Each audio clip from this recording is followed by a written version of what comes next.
See, one of the most common misconception is the moment you talk about IVF, people they think it is somebody else's baby. Yeah. You know, That it's unnatural, maybe. Yes, they do not understand that it is their own gametes. It is, the couple's own gametes which actually becomes an embryo which is transferred into their body. It is not somebody else's.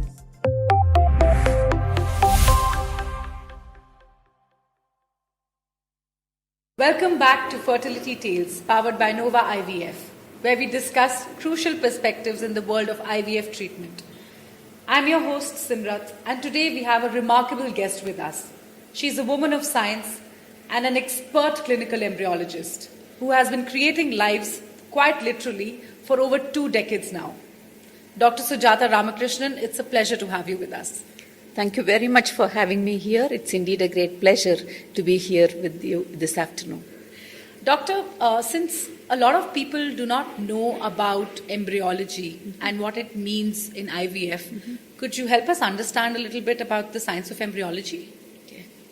See, embryology is a field of medicine or a field of biology which involves the study of creating embryos. Okay. Right from the process of fertilization, like from an egg cell and a sperm cell, you create an embryo and you nurture the embryo outside the human body.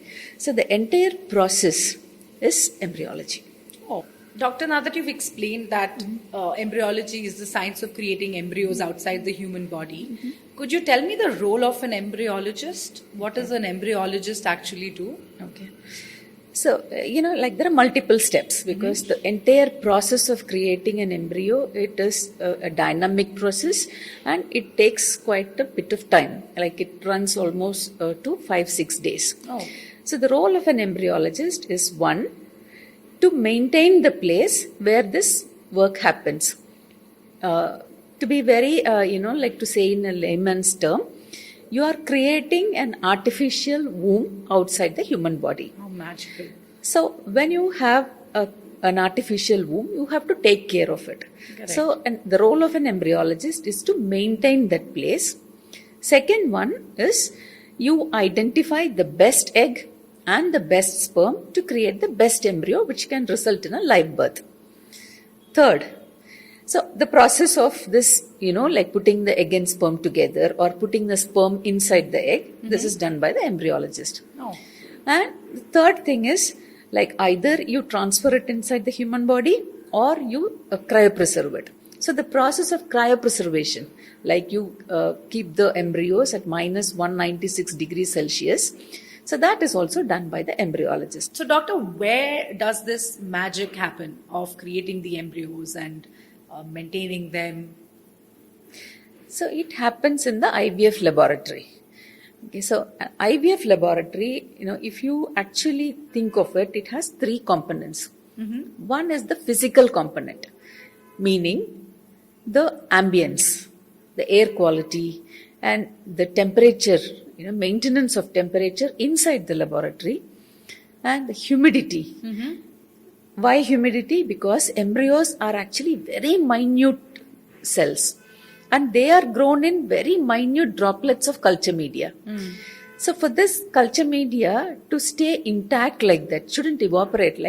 Okay. So imagine like placing a drop of water on a surface and then allowing it for 1 hour. What happens, like after an hour you will not even see it, it would have disappeared. Yeah. But then you have to maintain an embryo in that small droplet of culture media for 5 to 6 days. So without any change in the volume. For that, the humidity is also very important. Got it. See, different places, there are the different humidity You levels. have to maintain a certain level of humidity. Yes, there's a fixed level. So that is the physical component of an IVF lab. Okay. The second thing is the place where the actual embryo lives. The home of the embryo for The time being. The womb. 5 to 6 days. So that is the incubator. Okay. An incubator. So the equipment is the second part or the second component of an IVF lab. Now that's incubator. you also have something called as a laminar airflow cabinet. Okay. So this is a sterile place. See, room as such is very sterile, but then lot of people are walking in and out. People mean like embryologists are walking in and out. See, any place, when a person walks in, the sterility automatically will go down. How much ever you have filters or you clean the air, this is bound to happen. But the embryo cannot be exposed to such a level of pollution. So all the work where the embryo, is handled, it happens inside a laminar airflow cabinet, which is very, very sterile. Okay. So proper hygiene and Yes. sterilization is maintained. Yes. All right. So equipment becomes the second component of an IVF lab. The third component is the embryologist himself or herself. Because, you have to maintain this place and you have to process the whole thing, like you have to create this fertilization or you have to initiate this fertilization process, and then the final thing, like you transfer it back into the uterus or you transfer it back into the liquid nitrogen tank. So the skill of the embryologist forms the third component. All these things put together forms the IVF lab. So an IVF lab really plays an important role along with the skill of the embryologist to give you a good, healthy pregnancy. Yes. That's very fascinating. See, all three are equally important. Sometimes, what happens, the embryologist would be extremely skillful, which can actually compensate for a little bit of, how would you say, if there is any problems with the environment, the embryologist skill actually can compensate for that. Yeah. But not to an extent. Not to an extent of the environment. Yeah. The IVF lab sounds like such an important component in somebody's IVF journey, and you've actually broken it down that it's not really a test tube baby. I mean, can you paint a picture where when people say IVF and test tube babies, they think of a science lab with multiple experimentations, but the way that you've broken it down, it looks and it seems as if it is a very well-managed environment with a lot of equipment that helps you to deliver the best quality of embryo for people. See, the term test tube baby, it came from the earlier days where actually all this work was done in test tubes. IVF has come a very long way. Like when they did it in the 1960s, the creation of embryo actually happened in a test tube. Now we have moved from a test tube to a petri dish. So that, it's much more convenient. Imagine looking at a test tube under the microscope. The depth will not give you a good view. But whereas if it's a flat petri dish, it helps you to identify the embryo very clearly. Right. So a lot of changes have happened, and this is one of the change. So the creation of embryos does not happen in the test tube, but then that name still remains, like test tube baby, it remains. Doctor, given that you work behind the scenes in the lab and healthcare is a very collaborative effort, could you tell me a little bit of your collaboration with the fertility specialists that are the doctors, and how do you get the best possible outcome for your patients? See, embryologists are scientists, meaning they can only take care of the cells. They would know how to give the right condition for the cell to grow. Beyond that, which is the right thing to do for the patient is something which is not their expertise. It is a clinician's forte. Okay. So unless there is a proper dialogue between the scientist and the consultant, the process will not be successful. So definitely there has to be a daily interaction or a very regular interaction between the embryologist and the clinicians to get the best outcome. So right from mentioning about the quality of the gametes and the number of the gametes and what stage they are in, whether they are mature, immature, all this information have to be conveyed to the consultant because that would actually help them to identify the best way, the best method to make that patient pregnant. So the best course of treatment for the patient. Yes. All right. So there has to be a constant dialogue between the laboratory and the clinician for successful outcome. That sounds very collaborative. Yeah. Doctor, it's like you're playing God in the lab, creating embryos, realizing people's dreams of parenthood. Would you be able to share a humbling experience with us? See, when you say playing God, I remember a foreword written in a textbook which said, you are not actually playing God. Like, you should not play God. You should only think that you're assisting God in His creation. Wonderful. Okay. So that is something which I read very early in my career. So, I always remember that. But seriously, I'll tell you, like, when you take cells and then you create embryos and you see them grow, day by day. And then suddenly one fine day somebody brings you a baby and then says, like, doctor, this is your baby. You created the baby. And you really have all the reasons to feel very high, because like, I think all creators are that way, right? Like, they have an element of what would you call? I wouldn't call arrogancy, but then like something like that. But then I'll tell you, every day in an IVF laboratory, like, you can have multiple moments which will actually bring you down to the reality. You have your successes and your failures. Yes. Sometimes, like, your failures are more. And sometimes, for some, you can give a reason. But for many, you will not have any reason. I remember a couple, like the wife, immediately after her marriage, she conceived. She had one baby, then she had second baby a few years later.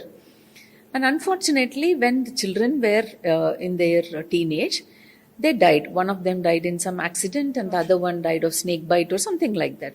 The woman was still in her early 30s.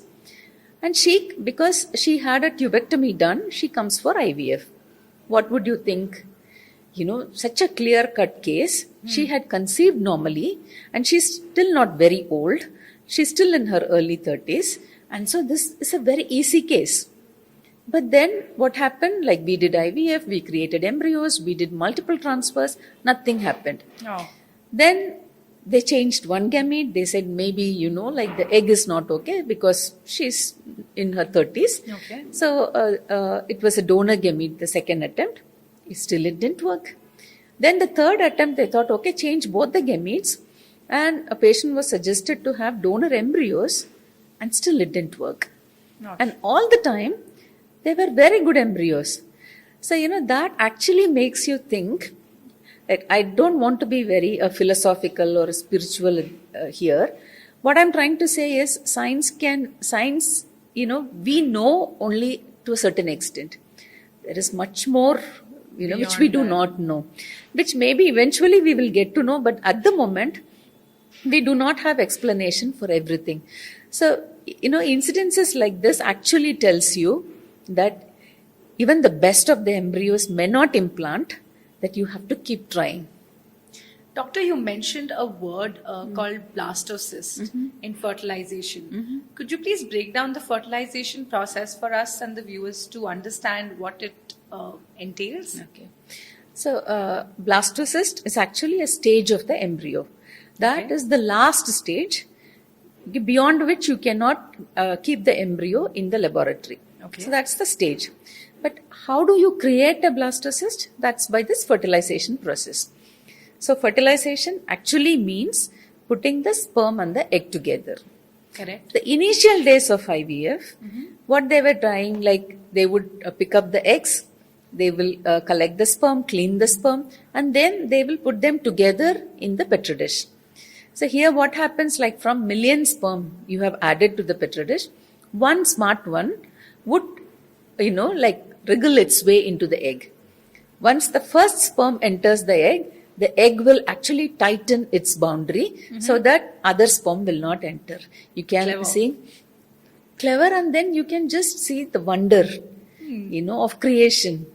Because, see, you are just leaving an egg like that without its guard. So multiple sperm can enter, right? But that doesn't happen. Biology has all these checks in place. So this process, like where you add the sperm and egg together, this is IVF, that is in vitro fertilization. This is what people were working earlier. Okay. But then in many cases, what happens? The shell of the egg or the covering of the egg is very tight or very hard, so that it is difficult for the sperm to enter it, like to pierce through the cover and enter the egg. Okay. So some scientists were working on that. So what they did actually, like they picked up few sperm and then using a glass needle, they pierced the egg and then they were putting it in the corner of the egg. Okay. This was just, they were trying. And they realized that egg fertilized. So that actually started this process of injecting a single sperm into an egg. Okay. So here, the advantage is you do not need many sperm.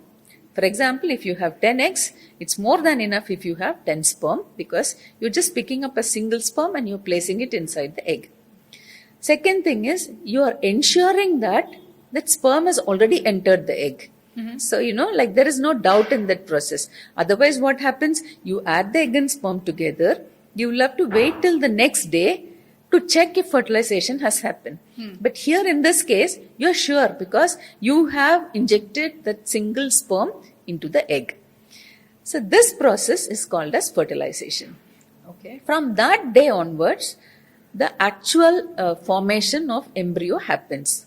So, this when you do fertilization, it's a single cell. The next day, it would become 2 cells. And then by next day afternoon, it would become 4 cells. These are called as cleavage stage embryos. Okay, so the cells are getting divided and there's then growth. they multiply. Okay. From 4 cell, they become 8 cell, and 8 becomes 16, and after that, you will not be able to count. Okay. Because, this is a 3-dimensional structure.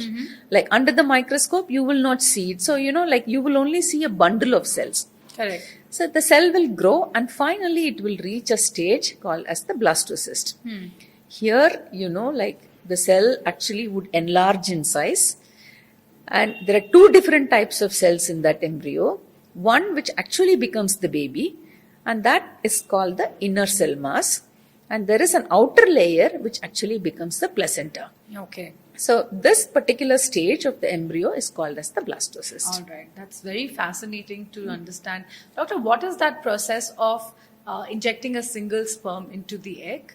It is called as intracytoplasmic sperm injection. That is, you are injecting a sperm into the cytoplasm of an egg. All right. So there's IVF, which is the regular fertilization in Yes. the petri dish, Yes. and then there is ICSI, which is a single sperm Yes. injection.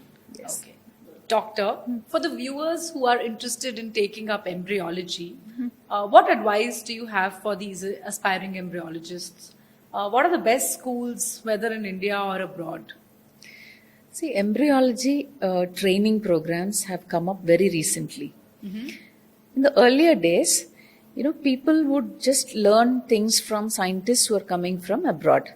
Okay. Like, say, for example, I got trained with the scientists from National University Hospital, Singapore, and from down under fertility services in Sydney. So, like that. I'm sure many embryologists of my era would have got trained like that.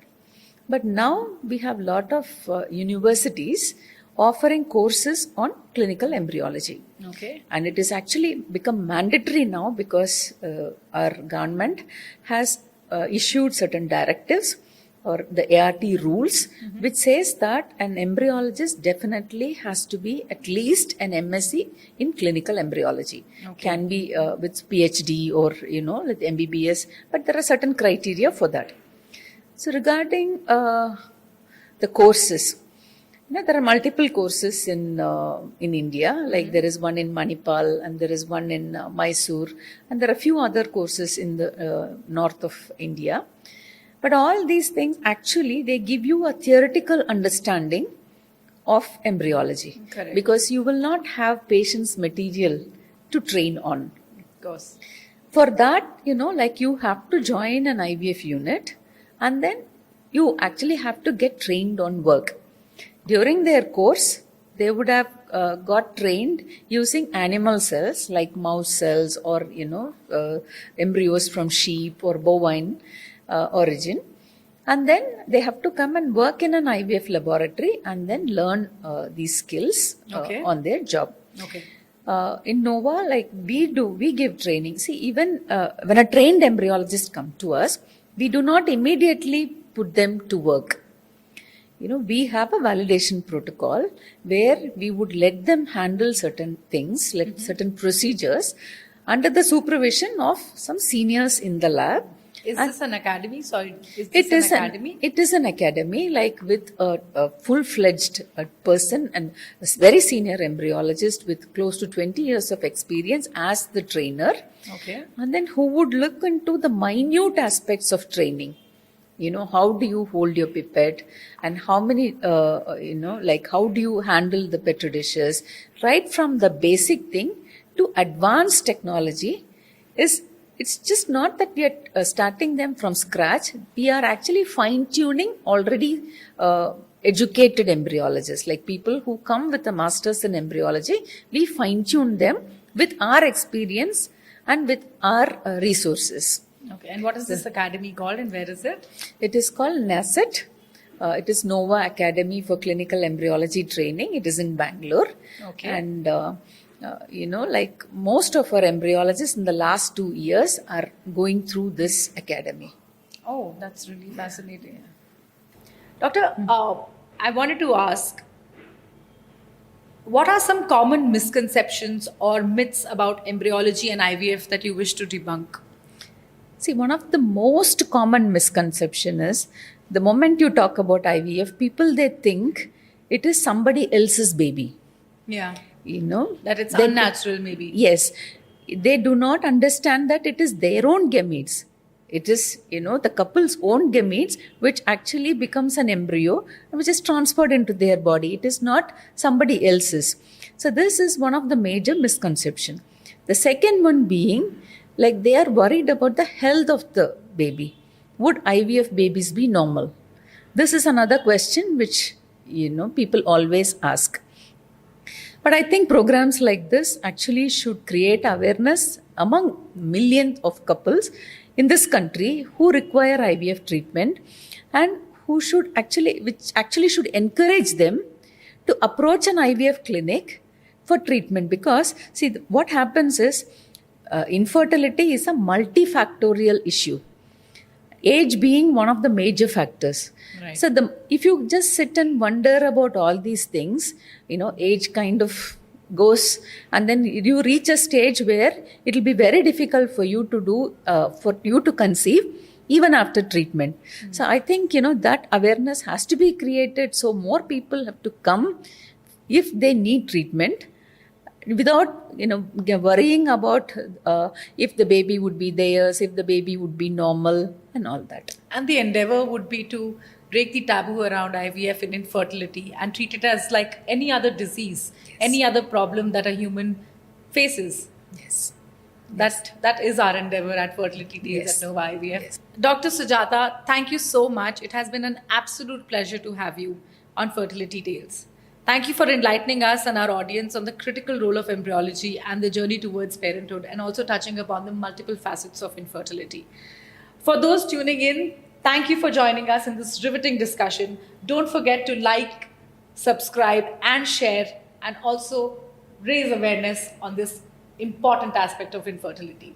Till next time, this is your host Simrat signing off. Thank you so much.